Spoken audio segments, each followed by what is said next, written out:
Praise God, glory, hallelujah. O, purihin ka, Panginoon, sambahin ang iyong dakilang banal na pangalan. Hallelujah. Duwalhati sa iyo, O Diyos. Aming Ama at aming Diyos, dakilang hari, sa pangalan po ng bugtong mong anak, aming Panginoong Jesucristo, kami po, O Diyos, ay dumudulog sa inyo, O God, at nagpapakumbaba. Una po sa lahat, Panginoon, inihingi po namin ang kapatawaran, Panginoon, ang lahat po ng pagkakasala na aming pong nagawa, nasabi na isip, O Diyos, na hindi naging kaaya-aya sa inyo. Father God, forgive us. Forgive us, O God. Panginoon, sabi mo nga po sa iyong mga salita, na kung inihahayag namin ang aming mga sala, kayo po ay tapat at banal na kami patatawarin at lilinisin kami sa lahat ng aming mga kasamaan sapagkat kayo po ay Diyos na mabuti. Oh, glory. Kaya salamat, Panginoon, sa kapatawaran at taglay na po namin. Salamat po, O Diyos, sa pag-ibig mo, O God, na muli-muli, O God, hallelujah, naririyan, nakalaan para sa amin. Na sa kabila ng lahat ng aming kahinaan, kayo po ang nagbibigay sa amin ng kalakasan. Salamat po, Panginoong Jesucristo, sa mahalaga mong dugo na napupo sa krus ng Kalbaryo, sa inyong pagpapatawad ng kasalanan ng buong sanlibutan. Oh, glory. Thank you, O Lord God. Salamat po. And Lord, dalangin nga po namin sa araw na ito, Panginoon, na kayo po, O Diyos, ang aming maparangalan lamang at maitaas, mailagay sa pinakamataas na luputan. Lord, sa lahat po ng gagawin namin sa araw na ito, malugod ka nawa. Maging isang mabangusap yung nawa sa inyong harapan, Panginoon, ang lahat po ng aming pagpaparangal, pagpuring, pagsamba sa araw na ito. Lord, walang magagawa ang sinuman pag wala ka. Kaya dalangin nga po namin na samahan mo kami, Panginoon. Pangunahan po kami, O God. Lord, tunay nga sa inyo kami umaasa. At ang dalangin nga po namin, hindi namin makuha ang glory mo, kundi makibigay lamang ito tanging sa inyo, O God. Salamat po, Panginoon, sa buhay ng bawat isang naririto, Panginoon, na patuloy nga, Panginoon, na iniaalay namin sa inyo dahil kami ay tunay kang nagpapasalamat. Higit sa lahat, sa buhay na walang hanggang paglay namin dahil sa iyo, Panginoon Jesus.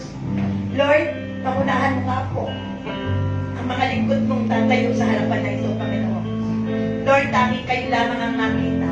At ang pangako mo nga, Panginoon, two or more gathered in your name, you are in the midst of us. Kaya we welcome your mighty presence right now in this place, O God. Hallelujah, hallelujah. Naway malayang kumilos po ang banal na Espiritu sa aming kalagitnaan. And we rebuke all the works of the devil. Hindi namin pinapayagan ng mga lang ng kaaway na gagawin sa pangalan ng Panginoong Jesucristo. Tinatawi ka namin. Wala kang buwang dito. Go! Hindi ka nararapat. Sa dito why you are going to go. Hallelujah. Lord, let your Holy Spirit, O God, hallelujah, be with us. And let it overflow, O Lord. Panginoon, hallelujah, patuloy ka po lamang namin na magparangan ng mga purihan. Malaman namin, O God, na hindi mo nga po kami iniiwan, nababayaan man. Sa kabila ng lahat ng aming mga pagkukulang. Salamat, Panginoon. Salamat po. We praise you, Lord. We bless your holy name. Natunay nga po sa araw na ito, ang nais namin ay maparangalan kayo. Sa inyo lamang namin tinataas ang lahat ng parangal, papuri at pagsamba. Ang lahat ng ito ay dinudulog po namin sa tanging pangalan po ng inyong anak na ang Panginoon Jesus. At ang lahat ng anak ng Diyos ay pulutan.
because of who you are. I am a flower quickly fading, here today and gone tomorrow. A wave tossed in the ocean, a vapor in the wind. Still you hear me when I'm calling. Lord, you catch me when I'm falling. You told me who I am. I'm yours.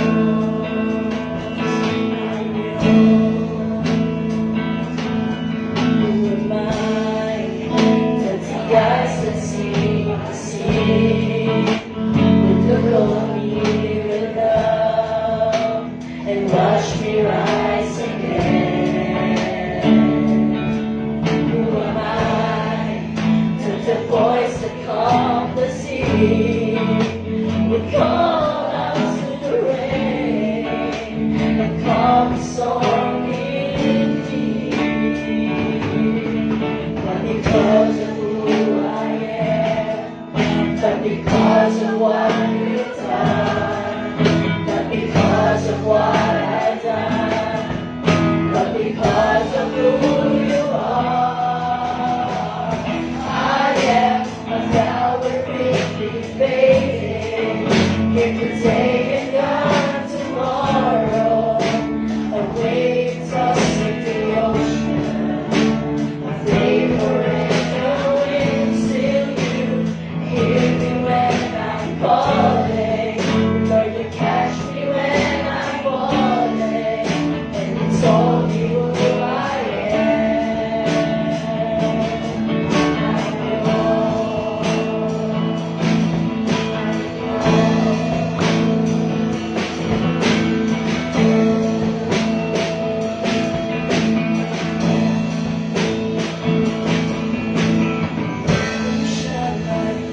Who shall I be? Yes, I am yours. I'm yours.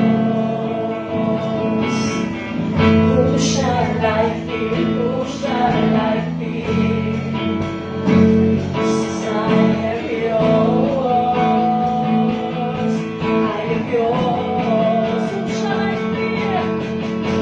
Who shall I be? Who shall I be? Yes, I am yours. I am yours. Who shall I be? Who shall I be? Yes, I am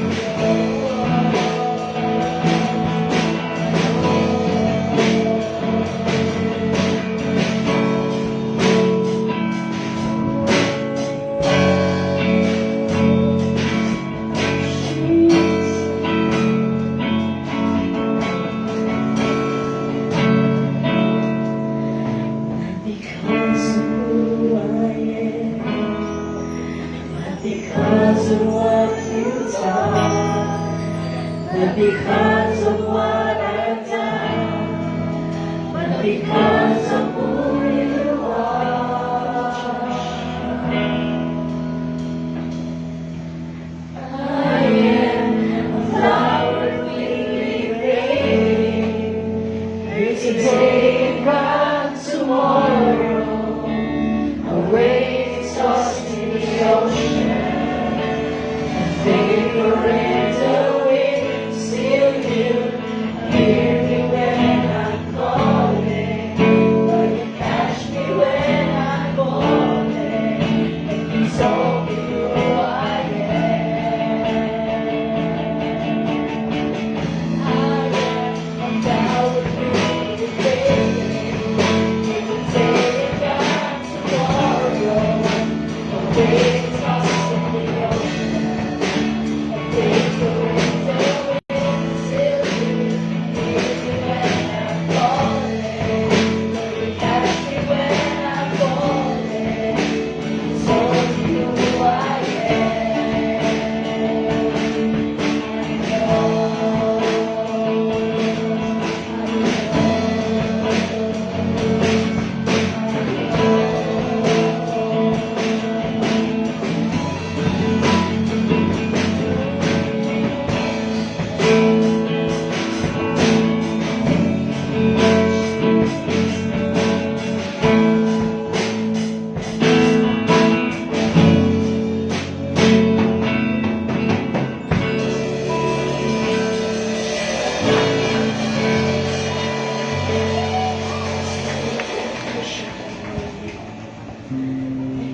Speak to me, Lord. Your servant is listening over the noise.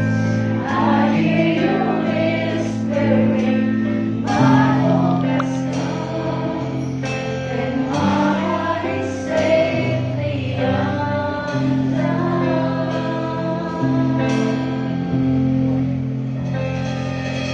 I found my fortress.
Meron pa pong bakante sa harapan, yung pong nasa likuran, pwede pong lumipat.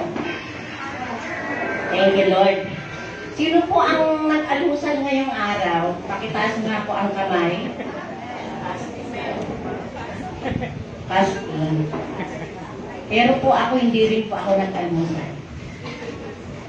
Pero mapupusog po tayo ngayong araw na to.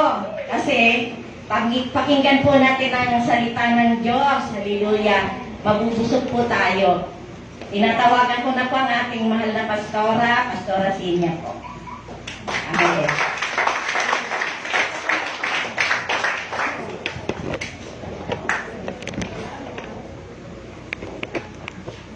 God is good. All the time. And all the time. God is good. Amen.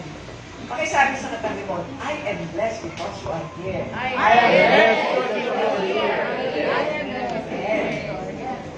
Tayong lahat ay pinagpala na ng Panginoon.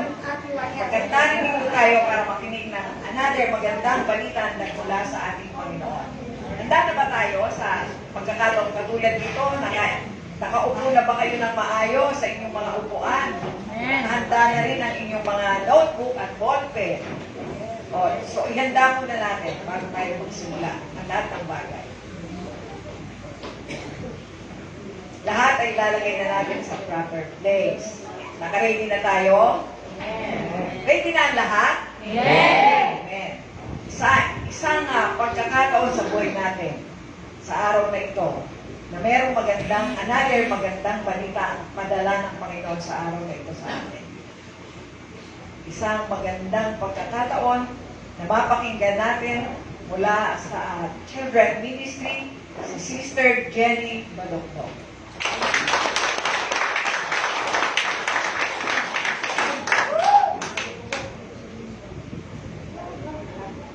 Praise God. Pwede po ba kumanta na lang tayo? Mag-praise and worship na lang tayo sa Panginoon. Yun po yung natin yung pagdating ng araw po at kasama natin ng Panginoon Diyos, magpupuri na lang po tayo ng walang tigil po doon sa langit. Woo! Praise God! Palakpakan natin muli ang ating Panginoon Diyos. Sabi ko nga po, Lord, ano pong gusto niyong message para sa February?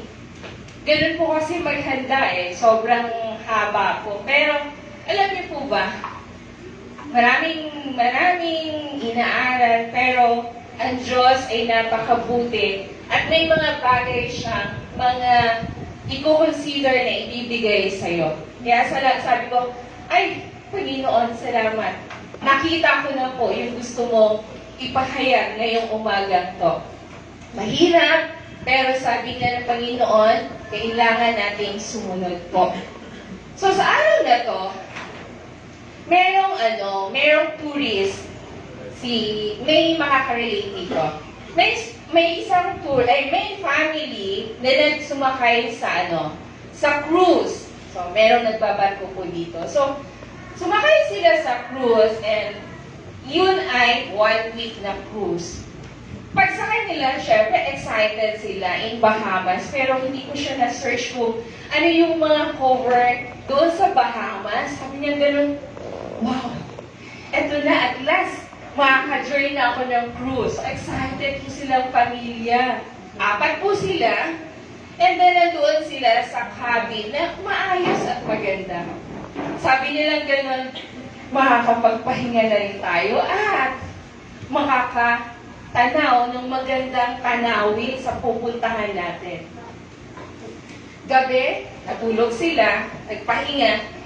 Noong umaga pong yun, bumungad sa kanila, sabi nilang gano'n, ay merong biglang pumasok na storm. Sabi nilang gano'n, bakit ganito pala yung nararamdaman ko para akong nahihilo? Yun yung sinasabi. Sabi niya gano'n, ano yung nangyayari? Tapos nag-announce na nga na merong storm na dumating, biglaan, at hindi inaasahan nung araw na yon. So, ginawa nila, pumunta sila sa cabin ng hila at hindi sila lumabas. Delikado po Kasi parang siyang nagaganyan-ganyan kasi yan eh. Sobra. As in, storm siya. Hindi lang siya basta storm lang siya na lumaki yung alon. Hindi po. Eto na po yun. Sabi niya gano'n, parang hindi perfect yung natin, pagsakay natin dito. Sabi niya gano'n. Sabi niya, Mami, huwag kang mag-alala. Sabi niya, magiging maayos din po. So, nagstay sila sa cabin 24 hours. Kasi 7 days yung nila eh. So, nagstay sila doon. Nagkwentuhan lang sila. Family yung nila. Nagkwentuhan lang po sila. And then, sabi niya, siguro may dahilan ng Diyos kung bakit tayo naririto at nasalubong natin yung story na to. Beyond the excitement natin, ito yung bumungad sa atin. So, they prayed po. Nag-pray po sila. Tapos, kinabukasan sabi niya, Mami, gusto mo bang lumabas? Sabi niya, wala na bang store? Mamaya, mapalo ako. Sabi niya gano'n. Sabi niya, I think medyo kumalma na. Sabi niya, medyo kumalma na. Lumabas sila at tinignan nila sa pintana at nakita nila, sabi niya gano'n, wow, ito na yung gusto kong makita, sabi niya gano'n. Na-amaze sila doon sa tanawin na nakita nila at that time po. And then, nag-enjoy po sila doon sa loob ng barkong yon at inikot pa nila. Pumunta pa sila sa bandang itaas para makita nila yung overlooking po. And then, sabi nila, hindi pala to, sabi niya, hindi pala ito yung parang dapat hindi tayo tumuloy. May reason si God kung bakit tayo dinala dito para maranasan natin kung ano yung nararanasan ng mga crew dito sa barko kapag may storm pala silang nararanasan na nakakasalubong during sa kanilang pagta-travel. So sila mismo, naranasan nila kung ano yung nangyari doon sa loob. At ang Diyos na pinaglilingkuran nila, nung nag-pray sila, gumawa ang Diyos ng paraan. Ngayon, sa araw kong ito, ano po yung storm ng buhay natin? May storm po ba tayo sa buhay natin na kinakaharap? O wala pong storm? Easy lang po ang buhay natin. Pero hindi po ako naniniwala doon na walang storm ang bawat isa sa atin. Bakit po? Maliit man na bagay o malaking bagay, may storm po tayo. Sabi nga po ni Sister Dayan, Mama, yung song ba to, sabi niya, okay lang ba itong song na to? Sabi niya ganon. Tinignan ko po yung line-up niya. Sabi ko, sabi ko, okay lang yan. Sabi ko nga ganyan. Okay lang yan. Kaya sabi ko po sa inyo kanina, i-timing ko yung song na yun. Hindi ko po sinasabi yun sa kanya. Pero, nakipag-coordinate po siya sa akin. Ganun po kasi ako. Pag nag-speak po ako, gusto ko yung song naka-align po. Pero, eto po, in-align po ng Diyos. Tinignan ko siya, hindi na ako nag-comment. Sabi ko, okay yan. Sabi ko ganun. Naalala niyo po ba yung song? Diba? Forever saved. Saan tayo saved? Sa Diyos na makapangyarihan na lumikha sa atin. Because tinanggap natin si Jesus Christ as Lord and Savior sa buhay natin. Amen ba? Amen. Amen. Mga anak tayo ng Diyos na patuloy na nagtitiwala at naglilingkod sa Kanya.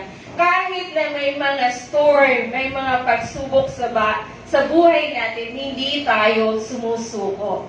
Nagdadapa man, pero bumabangon. Diba? Ngayon, tuhayan natin ang salita ng Diyos na makikita sa Matthew chapter 8, verse 23 to 27. Sumakay sa bangka si Jesus at sumama ang mga tagasunod niya, disciples ko. 24, at habang naglalayag sila, biglang lumakas ang hangin at halos matabunan na malalaking alon ang kanilang bangka. Natutulog noon si Jesus. 25. Kaya nilapitan siya ng mga tagasunod niya at ginising, Panginoon, iligtas niyo po kami. Malulunod na tayo. 26. Sumagot si Jesus, bakit kayo natatakot? Kay liit ng inyong pananampalataya. Bumangon si Jesus at tinatigil ang hangin at ang mga alon at biglang kumalma ang tubig. 27, namangha ang mga tagasunod niya at sinabi, anong klaseng taong ito? Kahit ang hangin at mga alon ay napapasunod niya. Tayo po yumuko at manalangin. Panginoon Diyos, marami pong salamat sa oras po ito, Panginoon. Sa araw po ito na dinala niyo po kami sa lugar na ito, Panginoon. Lord, may purpose po kayo sa buhay namin, O God. Salamat sa mga awitin na aming kinanta kanina, Panginoon, na nagpapalakas sa amin, O God. Lord, nandito kami sa inyong harapan, O God, nagpapakumbaba po kami, O Diyos. Kung wala kayo, Panginoon, wala po kayo, kami sa buhay. Wala kami magagawa, Panginoon. Kaya ngayon, O God, humihingi kami ng iyong tulong, ng awa, ng habag, Panginoon. Na minsan pa po, Panginoon, buksan niyo po yung aming puso, yung aming isipan sa inyong mga salita, Panginoon. Magpakahayag ka po, O God, through your Holy Spirit, O God, speak before me, and sa lahat ng makikinig, Panginoon, hayaan niyo po na maintindihan po nila, O God, at mai-apply po sa mga buhay po namin, O God. Lord, samahan niyo kami ng iyong satong Espiritu, O God. Ang pangako niyo po sa amin, O God, sasamahan niyo kami, Panginoon Diyos. Salamat sa mga pangako pong ito, Panginoon, na minsan pa po, O God, na kayo ang kumilos, Panginoon, sa bawat isa sa amin, sa congregation pong ito, Panginoon, at yung nasa online po, O God. Lord, wala po kaming kapangyarihan, kundi kayo ang makapangyarihan sa lahat, Panginoon. Kami ay umaasa lamang po sa inyo, O Diyos, na ikaw ang Diyos na makapangyarihan at mahabagin, Panginoon.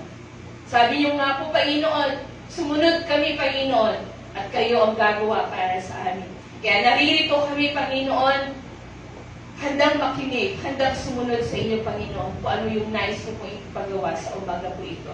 Salamat po, O Diyos, na tunay na ikaw ay mabuti at tapat. Sa inyo po ang lahat ng papuri at pasasalamat sa pangalan ni Jesus. Amen. Palakpakan natin ang ating Panginoon. Sabi nga po doon, pwede rin na po natin makita sa Mark chapter 4, verse 36 to 34. Sabi gano'n, yung lugar na yun, Sea of Galilee yun. So, yung Sea of Galilee po ay isang basin po siya. Planggana po ang itsura niya. And then, ito ay kasing laki ng 11 kilometers. Yun po yung description. Or 7 miles daw po ang layo noon, ang haba noon. From east to west, sabi niya gano'n, 21 kilometers po ang lawak, and 13 miles. Yan po yung pag nasa dagat, yan yung pinag-uusapan. Kilometers, miles po. Yun po yung pinag-uusapan from west and north to south. Ganun po siya kalayo. Pero hindi siya ganun kalaki. Pero etong lugar na to, ang lalim niya ay 141 feet daw po, and 43 meters po in meters. So, yun po yung description ng Sea of Galilee po. Hindi siya ganun kalaki, pero dito po nangyari yung storm na yon. Eto po yung question. Kumusta po ang buhay natin nung nakaraang 6 na buwan? Isip po tayo. 3 buwan na lang po. Or, nung nakaraang linggo lang, kumusta ang buhay po natin? Ano po tayo? Ano pong nangyari sa buhay natin? Nasaan na po si Jesus sa buhay niyo ngayon? Nandiyan pa po ba sa puso niyo? Or sumama na po doon sa storm na nangyari sa buhay natin? Kailangan alam po natin kung nasaan na si Jesus sa buhay natin ngayon.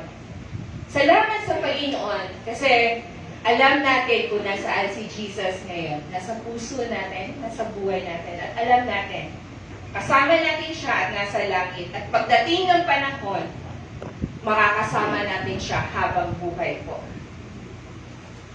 Gaano po tayo kahaba or kaikli mag-spend ng oras sa Panginoon Diyos. Sorry po pero marami po talaga na-fall po tayo sa oras na dapat ibigay natin sa Panginoon. Minsan sinasabi natin, sobra kong busy, kaya wala akong maibigay sa Panginoon. Ang Panginoon nga po sobra binigay na sa atin po. Pero tayo, dapat may panahon po tayo sa Kanya. Gaano nyo kadalas buksan ang Bible po ninyo? Isang beses? Sa isang linggo? 2 beses? O wala po talaga? Meron po dito magsasabi, everyday po, binubuksan po ang Bible. Yan ay grasya ng Panginoon para basahin natin ang kanyang mga salita. At doon natin makikita ang mga pangako niya para sa ating mga anak ng Diyos. Para sa atin. Sabi niya gano'n, paano ba to? Basa ako ng basa ng Bible Everyday na nga ako nagbabasa ng Bible Every week na nga ako nagbabasa ng Bible. Pero, bakit ito pa rin yung nangyayari sa akin? Ang daming problema, ang daming storm na nangyayari sa akin. Kini-question pa natin yung Diyos natin. Bakit? Turo tayo, bakit? Bakit? Lord, babasa naman ako sa iyo Ang mga salita mo At saka may ministry ako, nagpipray po ako. Bakit ito yung nangyayari sa buhay ko? Hindi po tayo dapat mag-complain sa ating Panginoon. Hindi po tayo dapat mag-ask sa Panginoon, bakit? Bakit? Balik po tayo sa ating mga sarili po. Balik tayo sa ating sarili. Lord, naibigay ko ba sa iyo yung para sa iyo, Panginoon? Naibigay ko ba sa iyo yung pagbabasa ng Bible? Yung pag-pray? O yung ano na lang? Cute na lang na prayer o wala na lang. Basta, alis na ako. Bahala na. Kayo na bahala dyan. Diba? Dapat, yung natin, buhay natin, naka-anchor sa ating Panginoon. Gusto natin na maging okay tayo pagdating ng storm. Dapat tayo ay nagbabasa ng Bible po. Hindi mo siya neglected po. Hindi po tayo pwede na ang buhay Kristiyano natin, hindi tayo nananalangin po. Payat po yun. Nakita niyo po yung baka na hindi kumakain ng maayos? Butot balat po yung nakikita natin. Ganon din po yung spiritual po natin. Kapag pinabayaan po natin na hindi tayo magbabasa ng Biblia at hindi tayo mananalangin sa ating Panginoon Diyos, magiging payat din po yung spiritual natin. Kaya pagdating ng storm sa buhay natin, kahit anong storm yan, maliit o mapamalaki, ano nangyayari po sa atin? Ayoko nang mag-church kasi merong nakakatisod doon. Ayoko nang mag-church kasi nakarinig ako ng salita na ganito. Di po ba? Ano sabi ng Panginoon? You are serving our great God. Makapangyarihang Diyos. Kung yung salita niya ay pinamumuhay natin, binabasa natin, kahit anong buwan dyan sa'yo, hindi ka po matitinag. Kasi rooted tayo ng salita ng Diyos. Amen. Kaya ako naiiyak kanina. Sabi ko, Lord, kaya ko ba to? Sabi ko gano'n, kaya ko ba to? Pero sabi ni God, I am with you. Hindi kita iiwan. Hindi kita pababayaan. Minsan po, kailangan po natin i-examine ang sarili natin po. Sabi nga kung gano'n, pumunta ka sa prayer mountain. Kung nangihina ka, isa po yung sa way po, punta tayo sa prayer mountain. Alam niyo po, kapag nandoon, sino po yung nakaranas na sa prayer mountain? Amen. Amen. Di ba pagpasok niyo po lang doon sa cubicle, na-feel mo na yung presence ni God. Amen po ba? Amen. Nangungusap na po siya. Pagpasok pa lang po natin sa cubicle, nangungusap na ang Panginoon. Kung ano yung nais niyang iparating sa atin. Sabi niya ganon, naisip mo yung storm na kinakaharap mo ngayon? Hindi mo ba naisip kung ilang beses ka binangon ng Diyos araw-araw at doon sa sakit na meron ka na nararanasan mo at pinagaling ka ng Panginoon? Hindi po ba yun miracle ng Panginoon? Yun ang himala ng Diyos. Pinagaling ka niya sa karamdaman. And yet, dumanas ka lang ng pagsubok, ayaw mo na. Alam mo na ang Diyos maraming beses na nag-perform na sa buhay mo. Kagaya ng pera. Nakaranas po ba tayo ng tipong 500 na lang ang pera natin or 100 na lang? Pero anong ginawa ng Diyos? Because of your obedience, ginagawa niya, God uses people to bless you. Naranasan niyo po ba yun? Amen. Diba? Sabi niya ganon, examine yourself. Kumusta ka na? Kumusta ka na, Jenny? Kausapin mo yung sarili mo.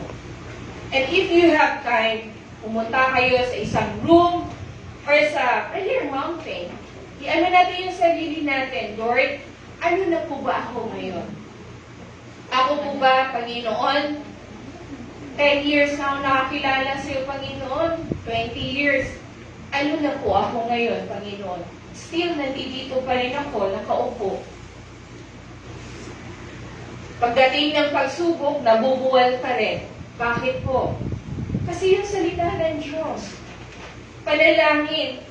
Dapat ito po yung magiging buhay po natin. Kung ikaw ay nagtatrabaho, nag-aaral, may panahon po tayo para magbasa at manalangin sa ating Panginoon Diyos. Palakasan po natin to. Alam niyo po, hindi natin kaya, yung sarili lang po natin, umasa tayo. I have experience po. Sabi ko sa sarili ko, kayang-kaya ko yan. Matagal ko nang ginagawa yan, kayang-kaya ko yan. Alam niyo po ba? Dahil sa sinabi ko sa sarili ko po, hindi ko po inano yun sinabi na sa bibig ko. Sa isip ko lang po. Alam niyo po, ang Diyos, ayaw niya na maging mayabang tayo. Alam niyo po yung ginawa niya? Gumawa ang Panginoon ng ibang way na shock ako. Sabi ko, hindi ganito yun. That's the time po na sabi ko, Lord, di pwede pala. Kahit meron pang sariling karunungan na mula sa Panginoon, mas higit ang karunungan na nagmumula sa ating Panginoon Diyos. Amen. Huwag tayong umasa sa sarili nating karunungan po. Sabi niya gano'n, the more na binabasa natin ang salita ng Diyos, the more natin na nakikilala ang Creator natin, the more na napapalapit tayo sa Kanya. And bilang mga Kristiyano po, eto na po talaga ang isa sa buhay po natin. Ang magbasa at manalangin sa ating Panginoon Diyos. Sabi niya gano'n, sa nakikira mong buhay ngayon, ano yung gusto mong gawin? Sabi niya gano'n, araw-araw may namamatay po. Araw-araw, merong cases na pumapasok at 3 buwan na lang yung cancer na yan. Mamamatay na yan. Yan, 1 buwan na lang yan. Marami tayong maraming sickness na wala noon pero meron na siya ngayon. Pero, ito po yun. Our God is greater. Our God is our healer. Amen po ba? Amen. Amen. Lahat ng bagay na yan ay kontrolado ng ating Panginoon Diyos. Sabi niya gano'n, dun sa story, sabi niya, sumakay sila, mapayapa, walang kaalon-alon, at nakakalmado lang. Pero, ang nangyari, biglang nagkaroon ng storm, di po ba? So, anong naramdaman ng mga disciples? Nagulat, na-shock sila doon sa pangyayaring yun. Pero yung mga disciples na yun, matagal na nakasama ni Jesus Christ yun, di po ba? Matagal na niyang kasama na binabahagi ni Jesus Christ ang salita ng Diyos sa mga tao. Share niya at nakita ng mga mata nila kung paano nag-perform si Jesus Christ ng mga miracles doon sa mga tao na binabahagi na ng salita ng Diyos. Nakita nila mga snake, tinagaling, mga lupok, mga nakita yun ng mga disciples. And remember, yung unang miracle ginawa ni Jesus Christ, yung wedding, yung merong wine, yung banga, naubos yung wine. Pero yung usual na wine na ino-offer, di po ba yung pinakagak na bibigyan? At kung sila yung lasing-lasing na, yun yung low quality na wine. Pero nung naubos, ano sabi? Sundin nyo lang ang sinasabi nito. At sinunod nila. Pinuno yung banga ng tubig at naging alak. Yung alak na yung tines ng mga headmaster siguro at tawag doon. Tines nila. Pagkainom nila, mas masarap pa kaysa unang alak na in-offer. Ganon, gumawa ng himala ang ating Panginoon Diyos. So, eto, dito sa storm na to, sabi niya gano'n,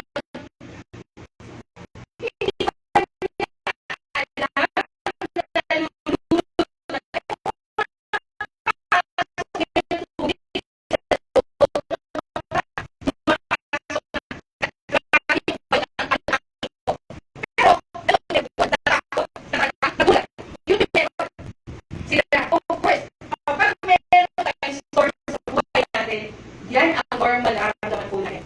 Takot, nagulat. Yan po yung ano. Pero, ano sabi niya? Gisingin mo. Di ba gisingin mo? So, ginising si Jesus. Pagkagising kay Jesus, tumayo si Jesus, at yun, tinaas na kamay. Kinuman lang po niya. Pagkakuman niya, dun sa store, puminto po. Anong klaseng tao? Di po ba? Ibig sabihin po, hindi pa nila lubusan nakilala si Jesus Christ po. Kaya napaka-importante, bumalik po tayo dito. Bumalik tayo sa Biblia, sa salita ng ating Panginoon Diyos na hinatid po sa atin. Lagi po natin tandaan, manalangin po tayo lagi dito.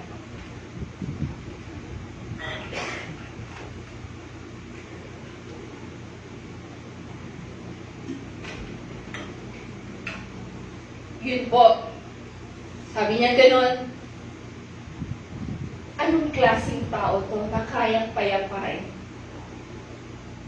Sabi niya kung gano'n, mula sa simula pa lang, nandoon na ang kanyang salita.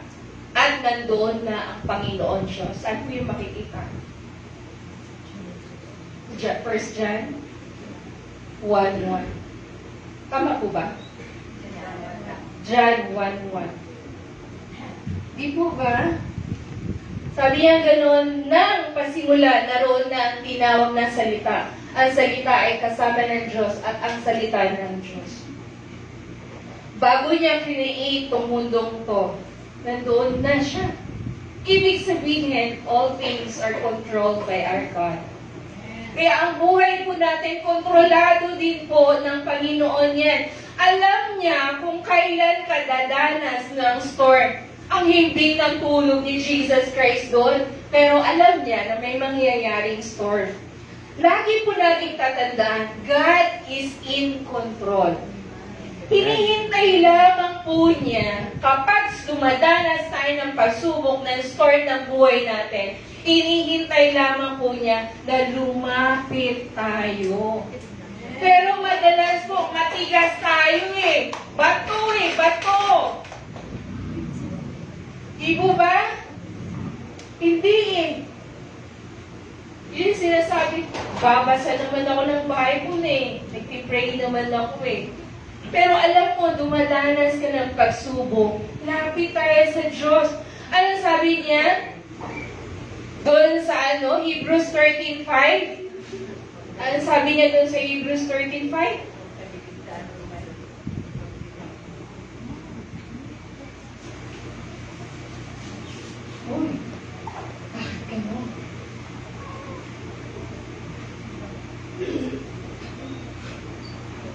Wait lang.